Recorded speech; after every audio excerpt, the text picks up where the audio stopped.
بسم اللہ الرحمن الرحیم یا رب صلی وسلم دائما ابدا علی حبیبک خیر الخلق کلہم الحمد للہ رب العالمین والصلاة والسلام علی سید الانبیاء والمرسلین وعلی آلہ واصحابہ اجمعین اما بعد اعوذ باللہ من الشیطان الرجیم بسم اللہ الرحمن الرحیم سيقول السفهاء من الناس ما ولاهم عن قبلتهم التي كانوا عليها قل لله المشرق والمغرب يهدي من يشاء إلى صراط مستقيم صدق الله العظيم. کل بحمدہ تعالی بفضل اللہ تعالی ہمارا پہلا پارہ مکمل ہوا اور ہم نے کل پہلے پارے کا خلاصہ سنا اور ہم نے سنا کہ ہمارے رب نے کیا کیا احکامات دیے. کل کے سبق میں ہم نے سنا کہ یہودی جو تھے وہ بیت المقدس کو اپنا قبلہ مانتے تھے اور مکہ کے مشرک وہ بیت اللہ کو خانہ کعبہ کو اپنا قبلہ مانتے تھے اور ایمان والے جو ہیں وہ بھی بیت اللہ کی طرف رخ کر کے نماز ادا کرتے تھے. اور پھر کچھ عرصے کے بعد ایمان والوں کو یہ حکم ہوا کہ وہ جو ہے بیت المقدس کی طرف رخ کر کے کیا کریں، نماز ادا کریں. تو ایمان والے بیت المقدس کی طرف رخ کر کے نماز ادا کرنے لگے. اور جب رحمت عالم صلی اللہ علیہ وسلم مکہ سے ہجرت کر کے مدینہ تشریف لے گئے تو تقریباً 16 یا 17 ماہ تک بیت المقدس ہی کی طرف رخ کر کے رحمت عالم صلی اللہ علیہ وسلم نماز پڑھاتے رہے اور ایمان والے نماز پڑھتے رہے. لیکن آپ صلی اللہ علیہ وسلم کی تمنا تھی کہ وہ خانہ کعبہ کی طرف رخ کر کے کیا کریں، نماز ادا فرمائیں. اسی کو اللہ تعالیٰ نے یوں بیان فرمایا قد نرى تقلب وجهك في السماء فلنولينك قبلة ترضاها کہ قد نرى تقلب وجهك في السماء، ہم دیکھ رہے ہیں آپ کے منہ کا بار بار اٹھنا آسمان کی طرف. فلنولينك قبلة ترضاها، ہم آپ کو پھیر دیں گے اس قبلے کی طرف ترضاها جو آپ کو پسند ہے.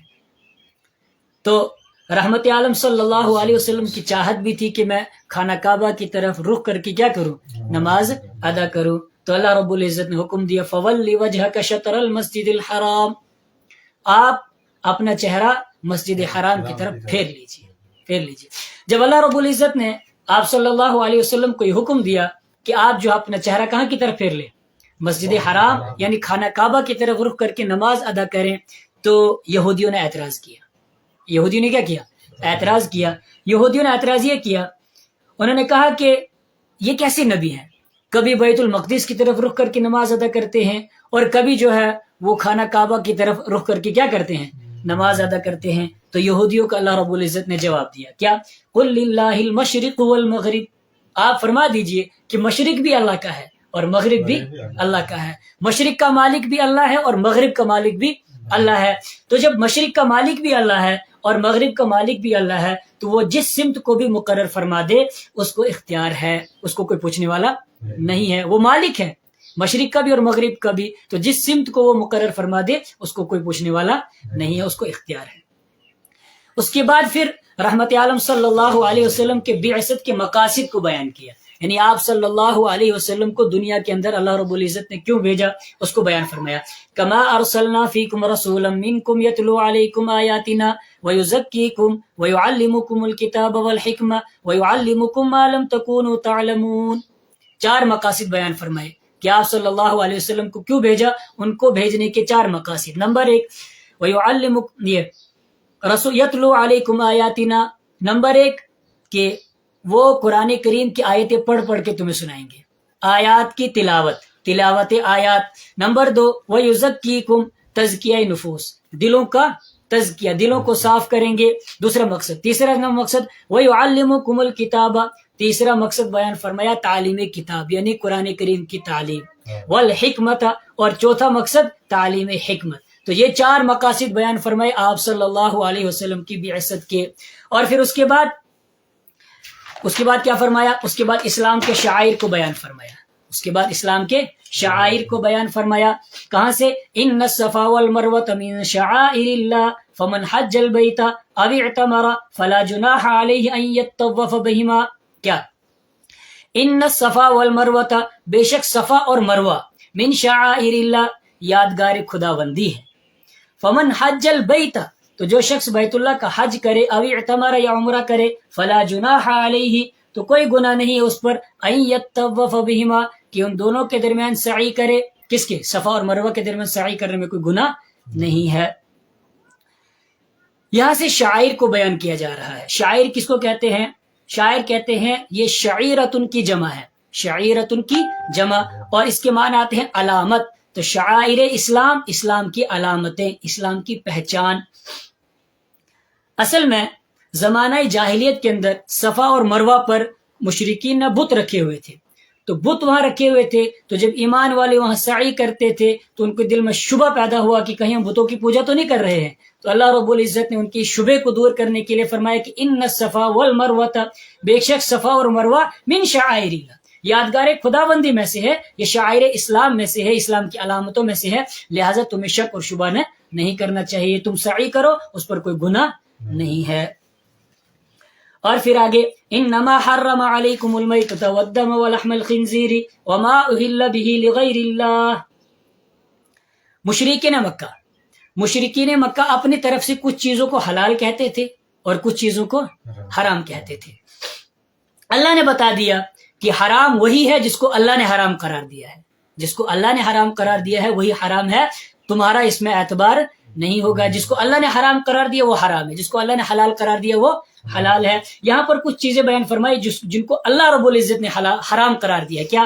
انما حرم علیکم المیتۃ، بے شک اللہ رب العزت نے مردار کو حرام قرار دیا ہے، مرے ہوئے جانور کو کیا قرار دیا ہے؟ حرام قرار دیا ہے. والدم، اور خون کو، بہتے ہوئے خون کو اللہ نے کیا قرار دیا ہے؟ حرام قرار دیا ہے. ولحم الخنزیر، اور خنزیر کے گوشت کو بھی کیا قرار دیا ہے؟ حرام قرار دیا. تین چیزیں ہو گئی. وما اہل به لغیر اللہ، اور جن چیزوں پر اللہ کے علاوہ کسی اور کا نام لیا جائے، جن چیزوں پر اللہ کے علاوہ کسی اور کا نام لیا جائے ان کو بھی اللہ نے کیا قرار دیا ہے؟ حرام قرار دیا ہے.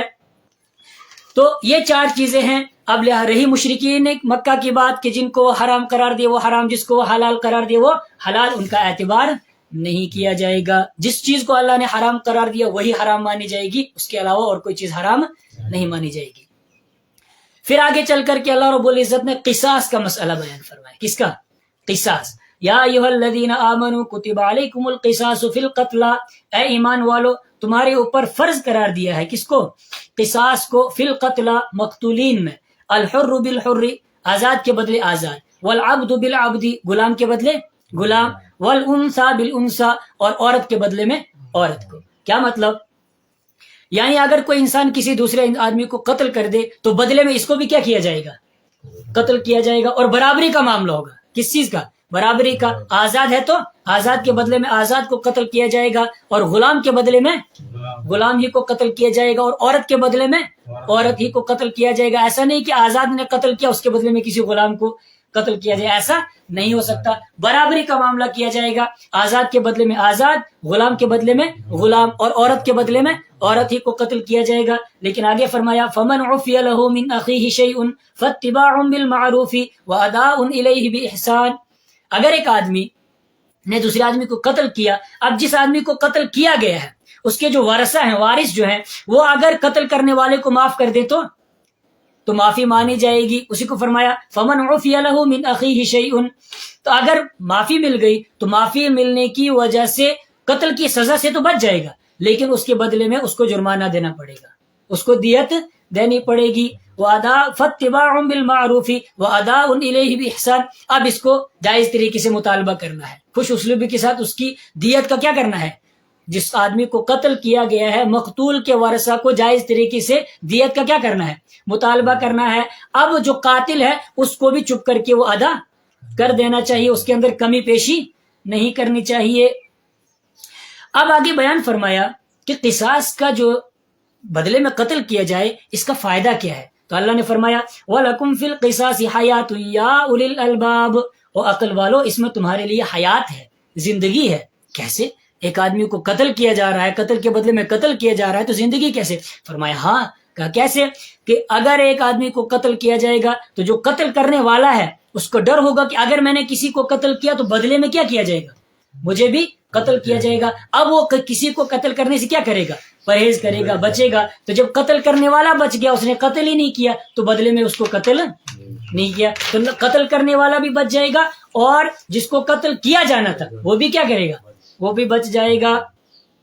پھر اس کے بعد یا ایھا الذین آمنوا کتب علیکم الصیام کما کتب علی الذین من قبلکم لعلکم تتقون. روزے کی فرضیت کو بیان فرمایا کہ اے ایمان والو، تمہارے اوپر روزے کو فرض کیا ہے، کما کتب علی الذین من قبلکم، جیسا کہ روزہ فرض کیا گیا تھا تم سے پہلے لوگوں پر، لعلکم تتقون، تاکہ تم متقی بن جاؤ.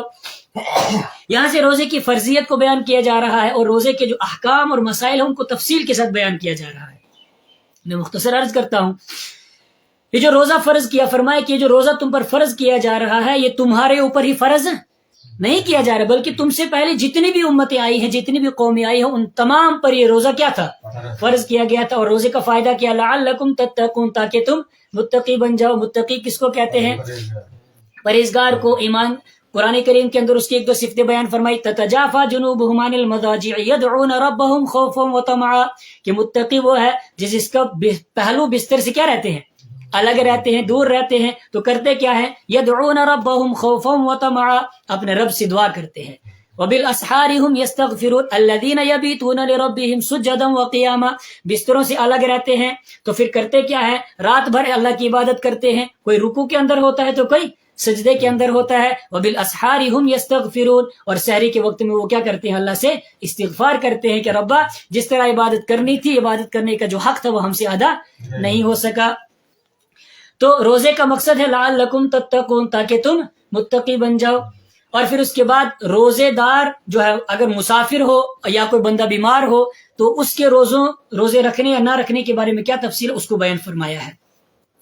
پھر اس کے بعد شہر رمضان الذي انزل فيه القرآن هدى للناس وبينات من الهدى والفرقان، یہاں سے رمضان المبارک کی فضیلت کو بیان فرمایا کہ رمضان المبارک کا مہینہ کیسا مہینہ ہے؟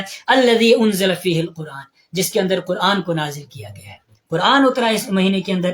اور اللہ رب العزت نے اس رمضان المبارک کو اپنی وحی اور آسمانی کتابوں کے نازل کرنے کا کیا بنایا ہے؟ مہینہ بنایا ہے. روایت کے اندر آتا ہے، ایک روایت ہے کہ آپ علیہ السلام نے ارشاد فرمایا، حضرت واصلہ بن اسقا رضی اللہ تعالیٰ عنہ کی روایت ہے، آپ علیہ السلام نے ارشاد فرمایا کہ حضرت ابراہیم علیہ السلام کے صحیفے رمضان کی پہلی تاریخ میں نازل ہوئے، اور تورات 6 رمضان میں نازل ہوئی، اور انجیل جو ہے وہ 13 رمضان میں نازل ہوئی، اور قرآن کریم 24 رمضان کو نازل ہوا.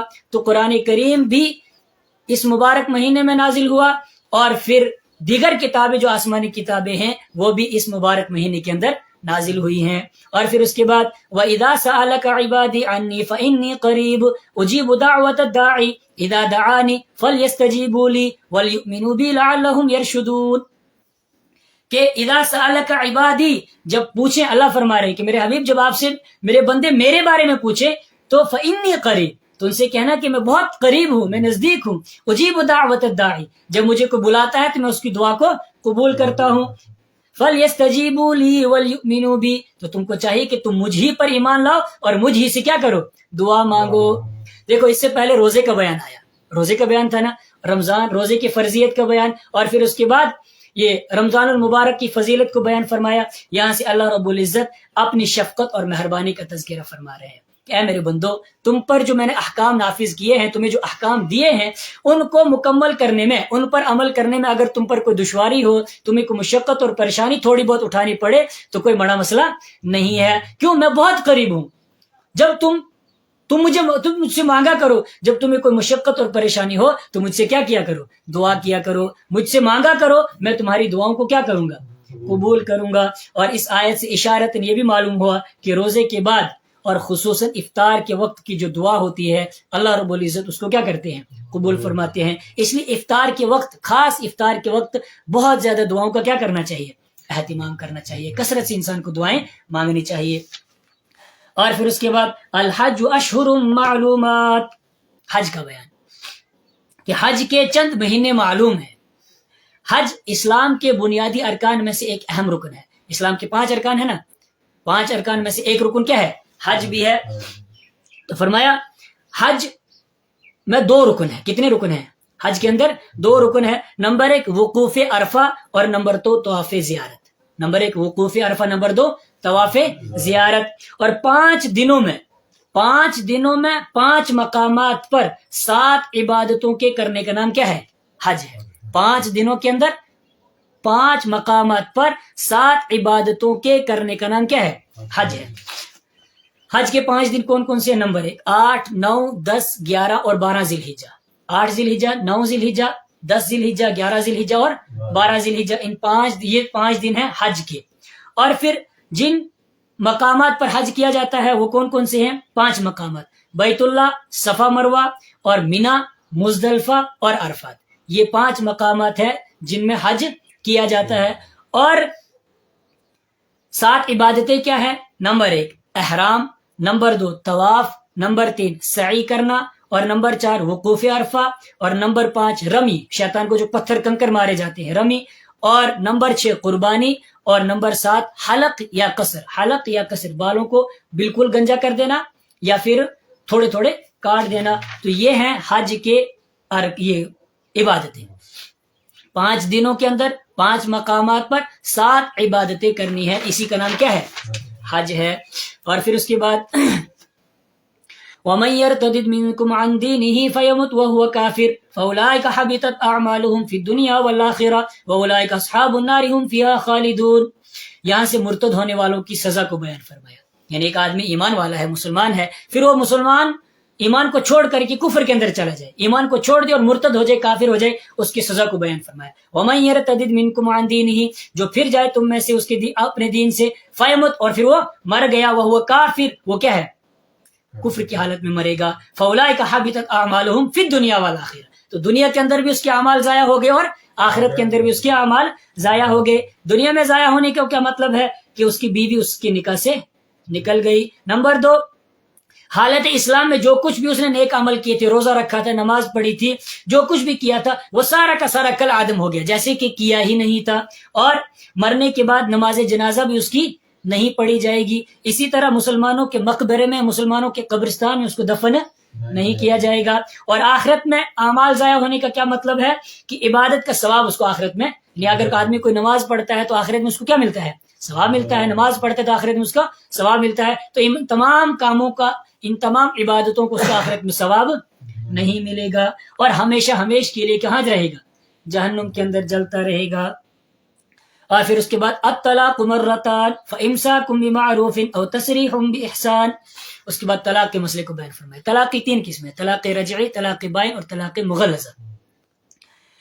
لیکن تفصیل کے بغیر یہاں پر اتنی بات ذہن میں رکھ لیں کہ اگر کوئی آدمی اپنی بیوی کو 1 طلاق دیتا ہے تو 1 طلاق واقع ہو جائے گی. اگر اپنی بیوی کو 2 طلاقیں دیتا ہے تو 2 طلاقیں اس کو پڑ جائیں گی، واقع ہو جائیں گی. اور اگر 3 طلاقیں دیتا ہے، اگر ایک ہی مجلس کے اندر، مجلس ایک ہی ہے، ایک ہی مجلس کے اندر الگ الگ 3 طلاقیں دی، ایک ہی مجلس کے اندر الگ الگ 3 طلاقیں دی، یا پھر اکٹھی ایک ہی کلمے سے 3 طلاقیں دے دی، تجھے 3 طلاقیں، یا الگ الگ دی، تجھے طلاق، تجھے طلاق، تجھے طلاق، یا اکٹھی 3 طلاقیں دے دی کہ تجھے 3 طلاقیں ہیں، تو پھر وہ تینوں کی تینوں کیا ہو جائیں گی؟ پڑ جائیں گی، وہ واقع ہو جائیں گی. اور پھر اس کے بعد والوالدات یرضعن اولادهن حولین کاملین لمن اراد ان یتم الرضاعہ.